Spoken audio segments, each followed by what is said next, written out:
అండి, అందరూ ఎలా ఉన్నారు? మా పాప ఇగో వాళ్ళ ఆంటీ గురించి పనిమాల దీనికి సెలక్షన్ ఏం నచ్చిద్దో తెలియదు.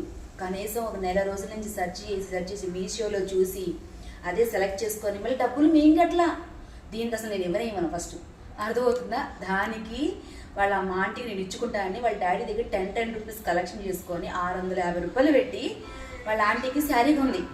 అది ఎట్లా ఉందో చూపిస్తా చూడండి. నన్నే ఇచ్చేమంది. ఇదిగోండి, ఇదిగమ్మా నీ కూతురు నీకు ఇచ్చిన చీర చూసారండి ఎంత. ఇంకో చెప్తానండి, ఇది ఎటువంటిదంటే చెప్తాను చూడండి. ఇప్పుడు అంతా చెప్పేయాలి. ఇగో నా కూతురు పెట్టింది, నేను పెట్టాను, ఇది తీసుకెళ్ళి నిన్నగాక మా అమ్మ వచ్చిన మా వదిలికి పెట్టింది.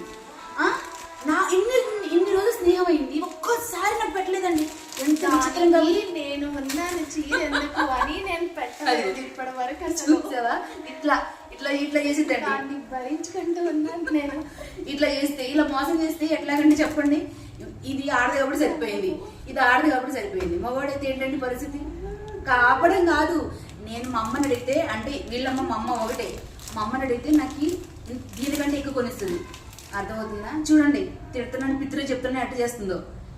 సరే, దీని సంగతి తర్వాత చెప్తా, మీరుండండి.